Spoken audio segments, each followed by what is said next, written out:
What a lovely reception. Thank you very much. I know what you're all thinking. Thank God there's a go-to-market transformation consultant in the house.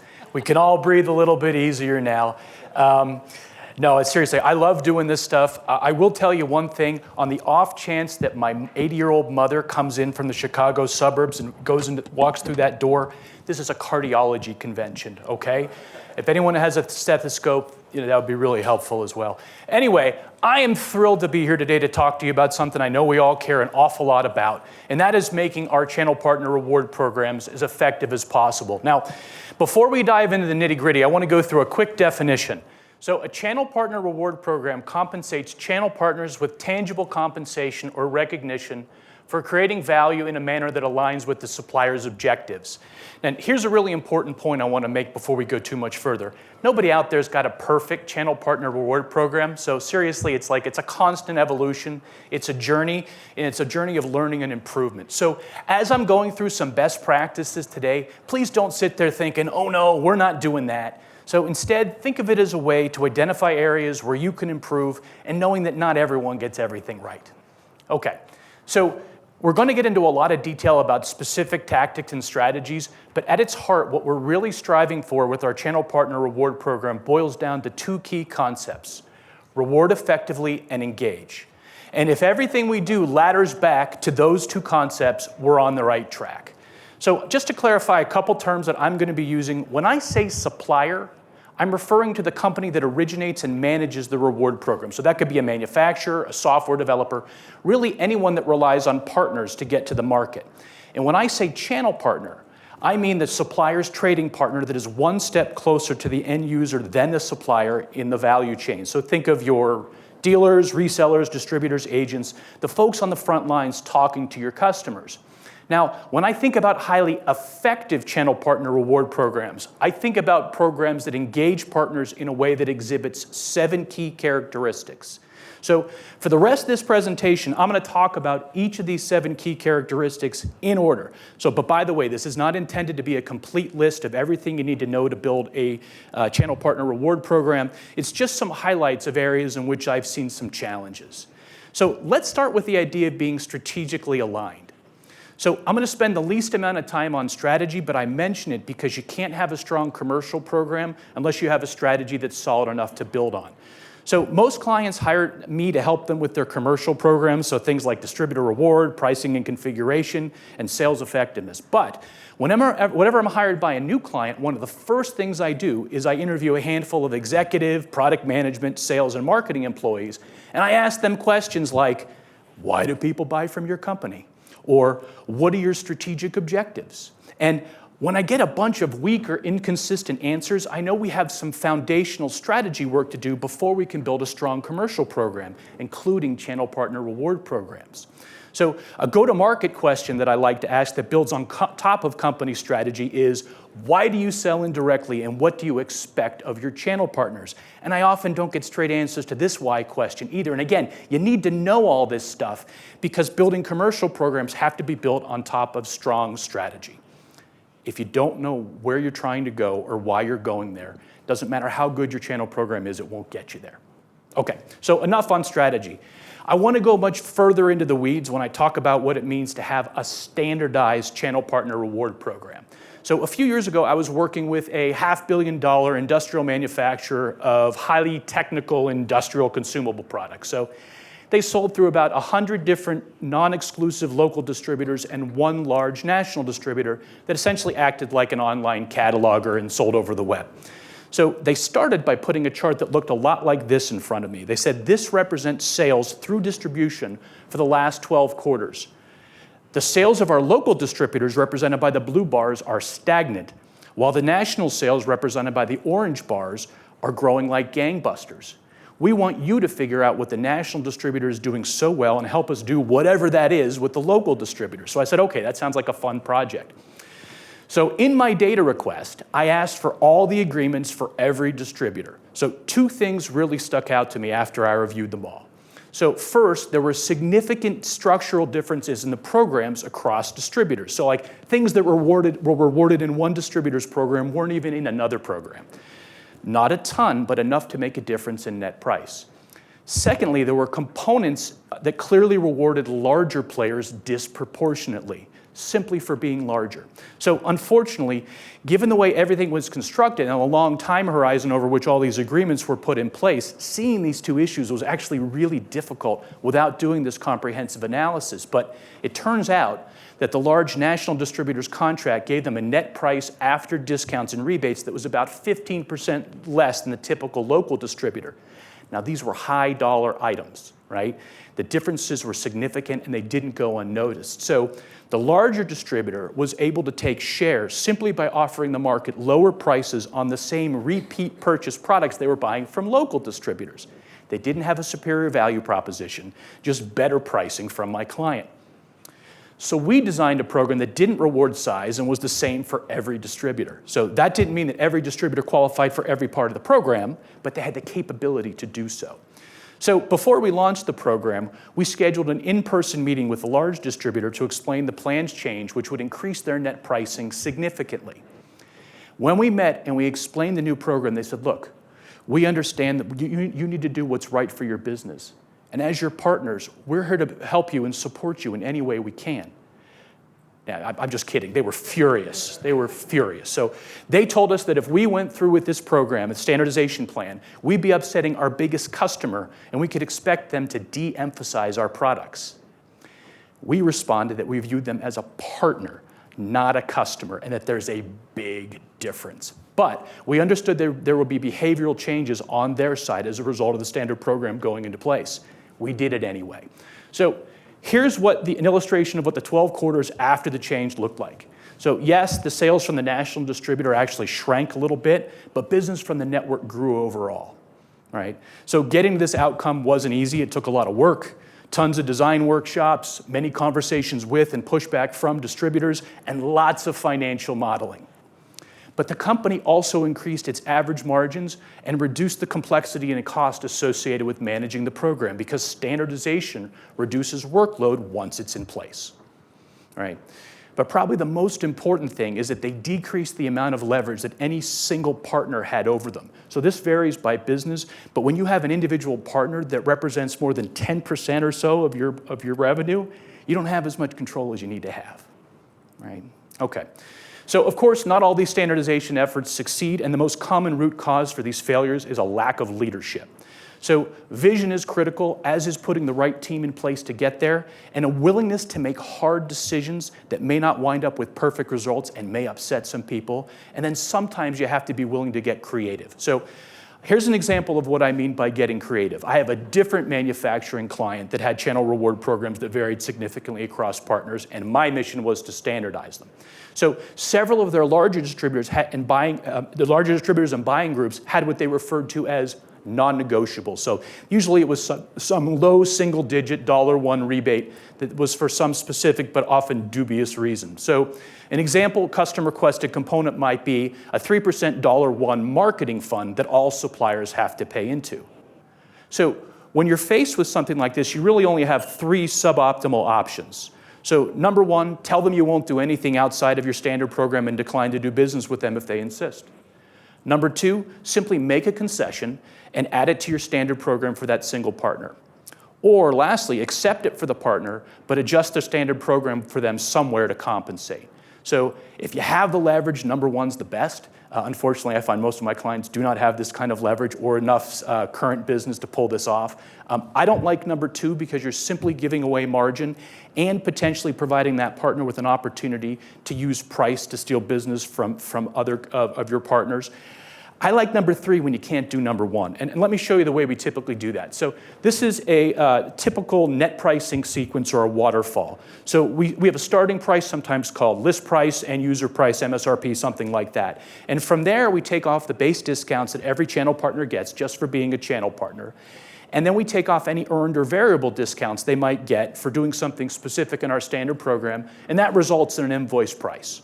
So from there, any rebates earned from the standard program results in a net price. So that's one simplified way of looking at a pricing sequence or waterfall. There are other ways of looking at it, but they usually wind up being conceptually similar to that. So as an illustration, same waterfall down the left-hand side. So as an illustration, we have a product with a starting price of $100. And using the standard program, base discount for this product category is 20%. And the earned discounts we expect them to get are 5%, and we expect them to earn an 8% rebate. But this partner insists on receiving that 3% $1 rebate for its marketing fund. So here's what we do. We add that in right here, and then we adjust the base discount for this product category to get the same net price result, right? So one key to making this work is you have to first confirm or negotiate these special components, then reveal the invoice price after you know how you need to change the base discounts. But what we're really doing is balancing off these non-negotiable $1 rebate with an invoice price increase. So it may seem like a lot of work, but if you've got a few hundred of these, a few hundred channel partners, you're typically only doing this particular thing for a handful of them. And some of those might be structured similarly. Okay? By the way, I've seen some situations in which suppliers add in a requested component and then either swap out or diminish their standard components. If you design your standard components well, that probably interferes with your desired outcome, unless the two components are extremely similar. Okay? So as I'm hoping you're gathering, keeping the program as standardized as possible across channel partners is really important. Non-standardized programs tend to become more unstandardized and more problematic over time. Okay, so let's now talk about the idea of being motivational. So the reward portion of channel programs is typically built on a number of standard components, which are things that are measured and then rewarded. So I tend to put channel reward components into one of two categories, drivers or outcomes. So drivers represent things that we want channel partners to do because we believe they will result in better outcomes. So some examples written up here on the side, there's lots of them, but there are plenty of possibilities. As an illustration for my clients that sell highly technical products, I often suggest putting a certification program in place and rewarding partners for getting their team certified, because that's likely going to equip these partners' salespeople to sell more effectively and with less effort from my client. So here's a highly simplified version of what those policy mechanics might look like. Okay? There's lots of different drivers that we could motivate in an infinite way of setting up the mechanics. But the idea is putting these driver mechanisms in place creates an incentive for the partner to create value in a way that they would be less likely to happen if they were not in place. Right? By the way, one of the biggest mistakes I've seen suppliers make is instead of rewarding drivers, they simply put them in the contract. So it's like, oh, okay, well, we'll just say in the contract they have to get certified or they have to give us point of sale information. Well, that sounds great in theory, but if they don't do it, then you only have three options. Cancel the contract with them, ignore the issue, or nag them about it. And all of those options stink. Okay, so outcomes are things that we want channel partners to achieve, like a certain purchase level. So outcomes are typically easier to measure than drivers, but can be harder to know whether they are actually motivational. So for a number of years, I worked for one of the large breweries that are required by most US states to sell their beer through distribution. Yes, it was a lot of fun. I'll never forget at one annual distributor meeting, the distributorship that won the award for the highest sales growth was the one from Southern California.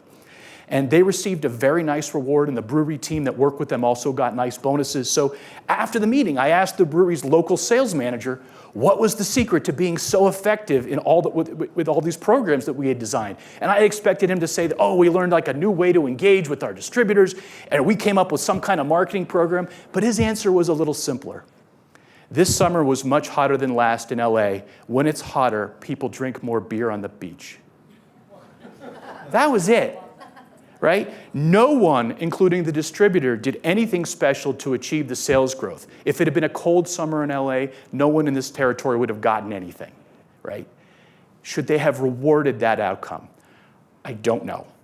I do know there are things that I'd pay for before I'd pay for that, right? So the more control a partner has over an outcome, the more motivational the reward component will be. So similar to driver components, I like outcome components that reward actions that would not have happened without the component, right? So those might be components that focus on a specific set of product categories. So for example, if your partners do a really good job of selling your shirts, pants, and hats, but they don't sell your gloves, reward them for selling gloves.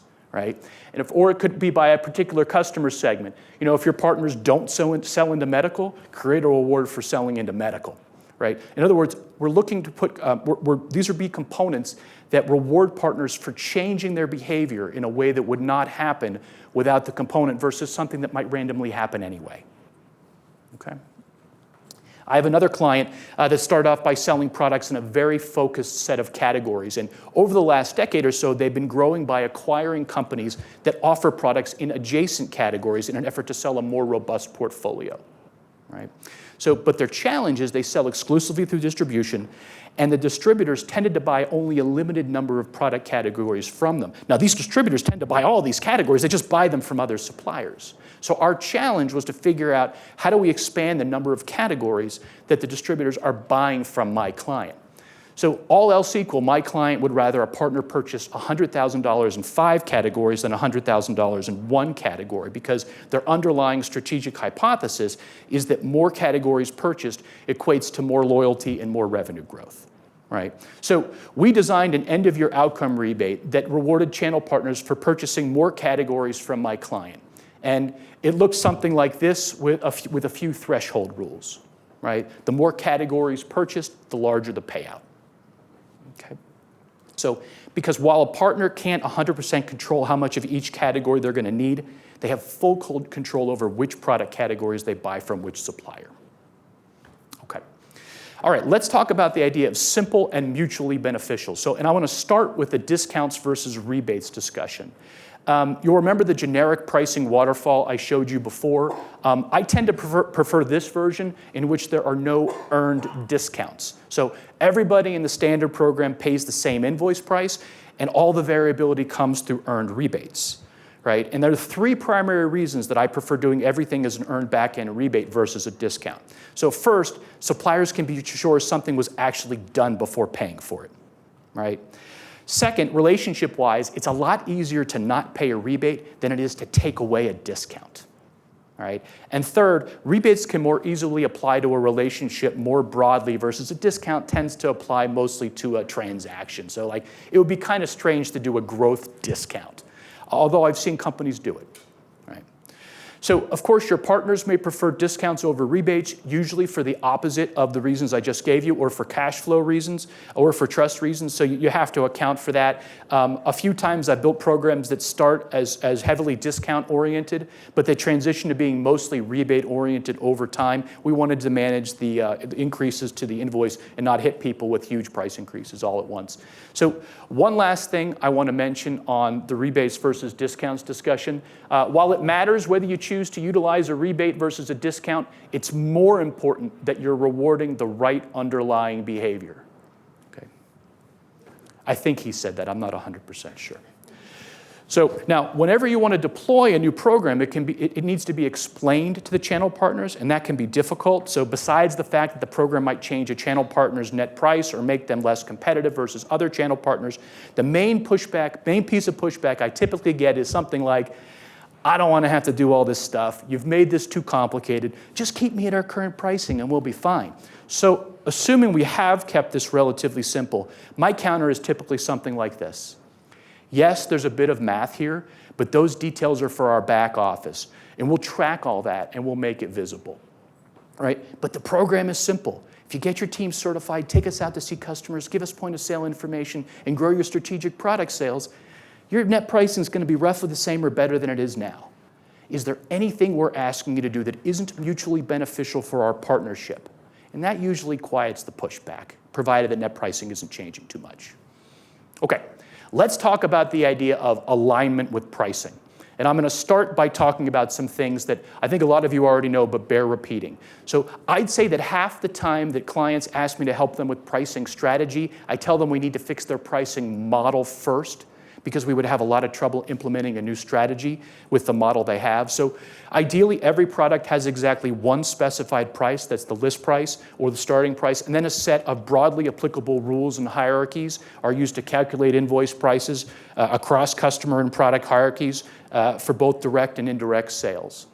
So most distributor reward programs rely on discounts and rebates subtracted from some kind of starting price, right? So getting that starting price right really matters, and that's because a channel partner's gross margin is the difference between the actual sales price to their customer and the net price from their supplier after discounts and rebates. And in theory, what we're doing is we're framing the discounts and rebates in a manner such that the partner makes the right amount of margin for what they're bringing to the table, right? And if you don't have a handle on that starting price, the channel partner program is going to be suboptimal. Okay. Also, if you've got a mixed model in which you sell directly to customers but also sell through the channel, it's important to align those discount and rebate practices such that it's difficult for purchasers to arbitrage channels to get better pricing. Okay. All right. That's the obvious stuff in pricing. I want to talk about the contentious stuff a bit more. I advise my clients to minimize negotiations and concessions as much as possible. So if you find that a significant percentage of your transactions are the result of negotiations or concessions, you might have something wrong with pricing.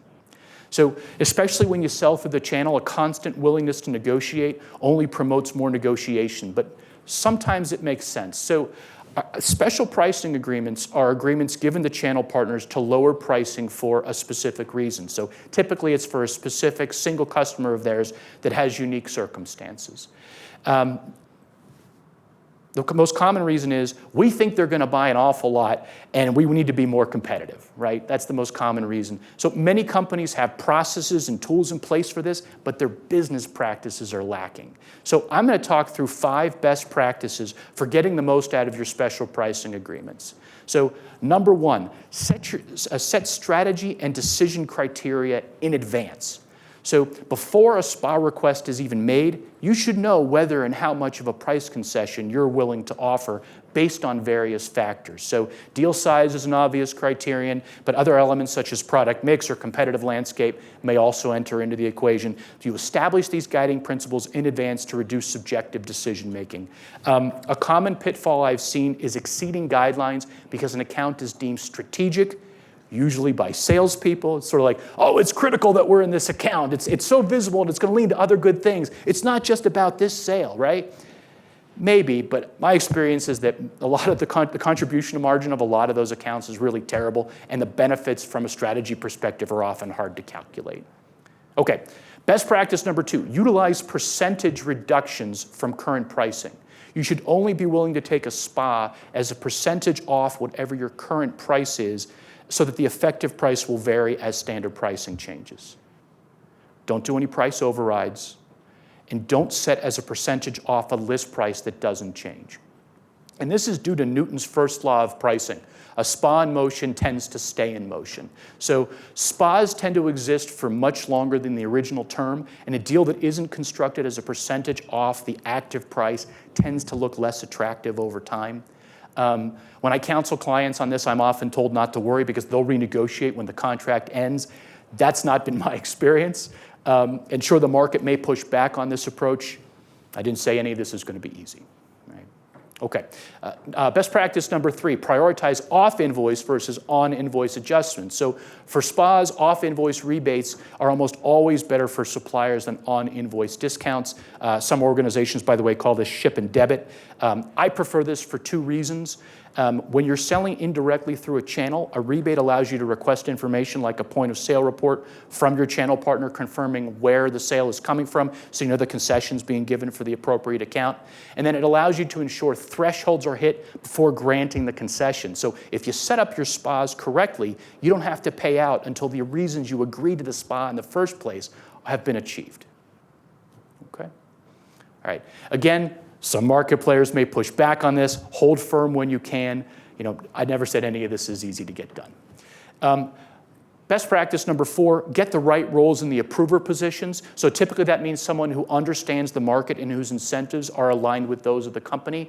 I once had a CFO tell me that all the really large deals wound up on her desk for approval. And she looked at me and said, how do I know if this makes any sense? I'm not out in the marketplace. So product managers are often best suited to be approvers because they have the right balance of knowing the market and having their incentives properly aligned. You can get a little tricky if there's multiple product managers affected by a deal, but there are ways of addressing that. And lastly, best practice number 5, review performance and adjust regularly. So regularly reviewing spa performance seems obvious, but it's often overlooked. Utilize software tools to manage and analyze spas and establish standard KPIs and a review cadence to continuously learn and improve. And if you notice in your analysis that spas constitute a large portion of your business, ask, are we overusing spas because our pricing is not market appropriate or we're too willing to negotiate? And then adjust accordingly. Okay. Next topic, let's talk about being organizationally aligned. And channel programs have to work with many parts of your organization. For today, I'm just going to highlight 2. So first, the market-facing organization alignment. A lot of organizations combine the roles of managing channel partner relationships with selling to end users. And some of this is because some organizations unfortunately think of channel partners as customers, or it's because for scale reasons. So you don't want them wearing 2 hats. And that's because these are 2 completely different roles. Salespeople who sell to customers ask the question, how can I help you? Channel managers who manage channel relationships ask the question, how can I direct and coach you to our mutual benefit? 2 very different questions. Most individual contributors are not suited to performing both of these, and even if they were, it's really hard to make that work. It's also important that however channel managers are measured and rewarded aligns with the channel reward program. So if it's up to the channel managers to drive towards certain channel partner outcomes, they should be held accountable, or at a very minimum, their measures and rewards shouldn't conflict. Okay, area number 2.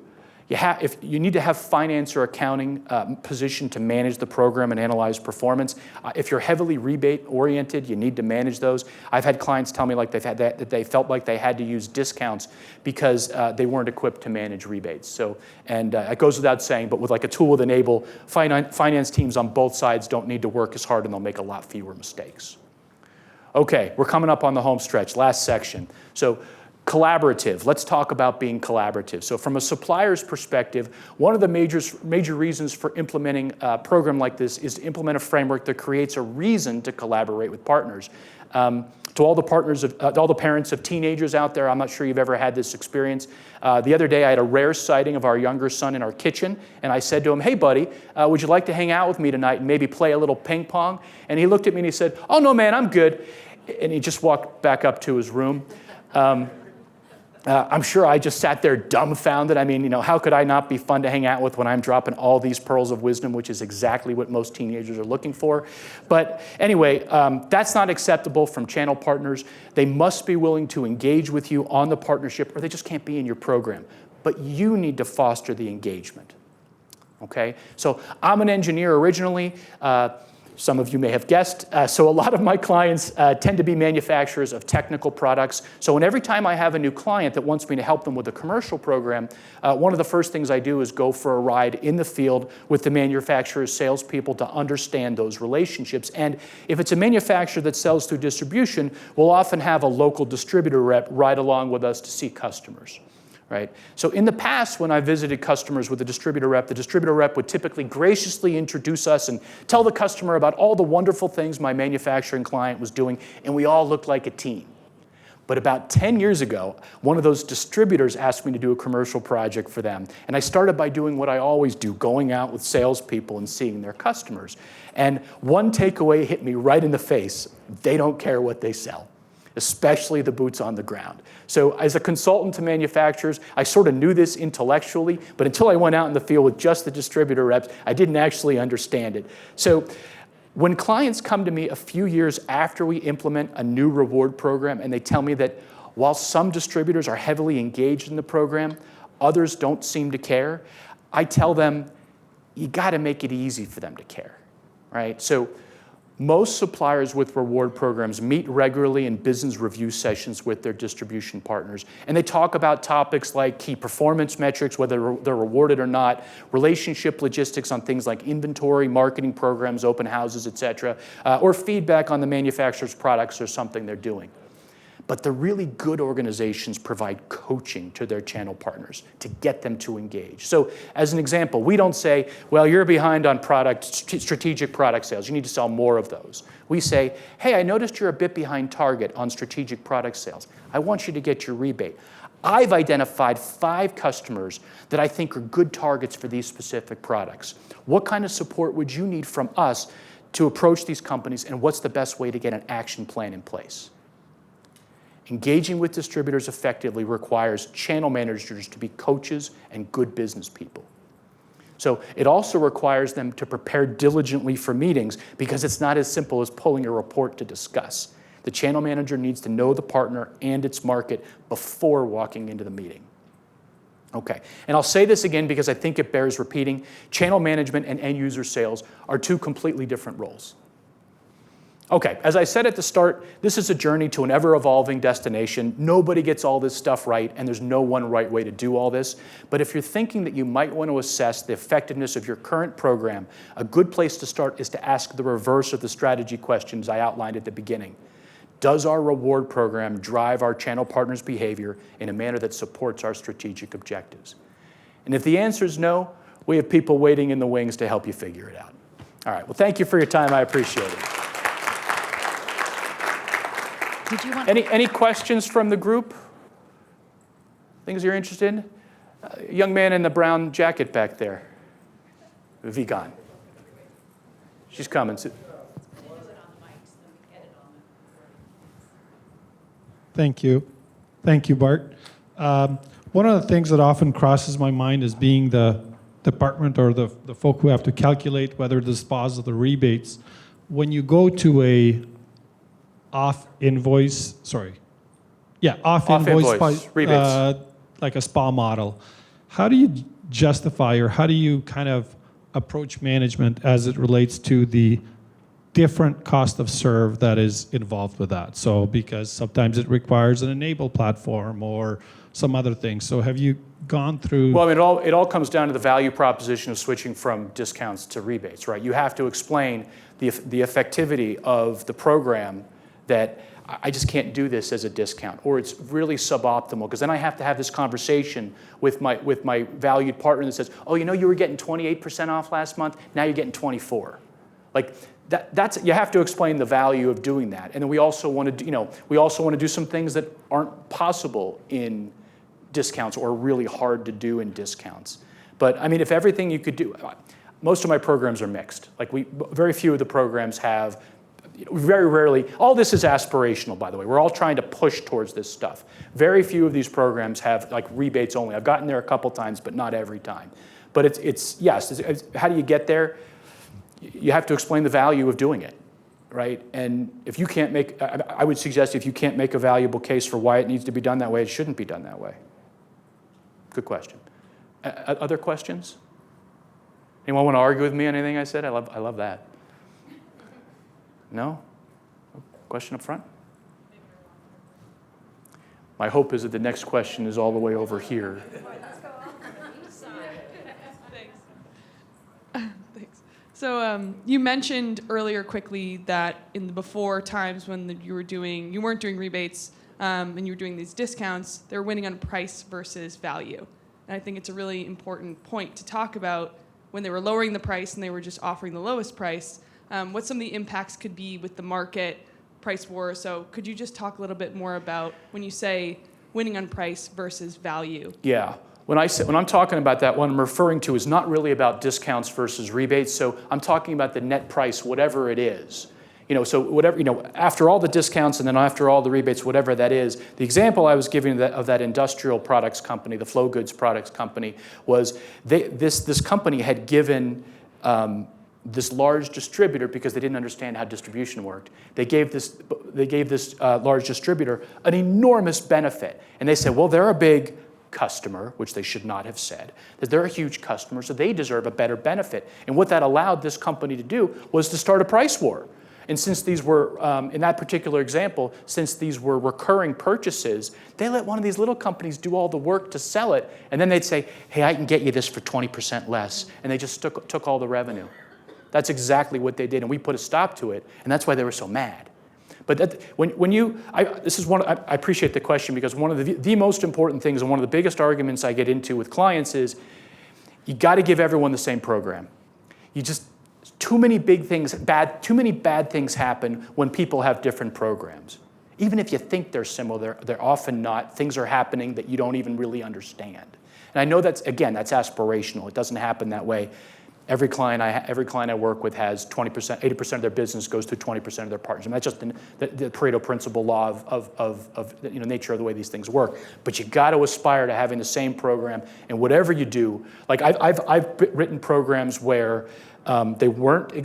It was the same, but larger distributors did better.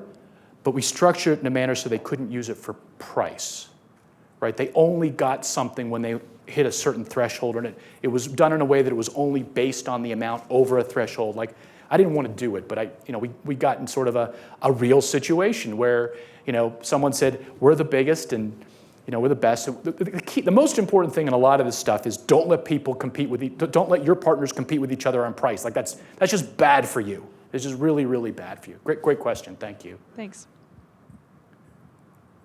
Question in the back? Great. Thank you so much. Maybe when you're switching from direct distribution to something like in the middle, probably your distributor is doing sales and logistics, but maybe you want to take control of sales and leave them only logistics, or pure taking out the middleman and delivering and doing all the whole thing by yourself. Any advice on that? How do you transition Absolutely. from a model? You say, here's the way the whole go-to-market process, marketing, all the way through, map the whole thing out and say, what do we expect? What are we going to do? What are we going to ask partners in that process? So think of like a bunch of chevrons going across my face right now. For every one of those chevrons, figure out what is it exactly that we're going to do, what are the partners going to do, and most importantly, where is it optional? And for those optional things, associate a value with the channel partner performing those things and put that in the program.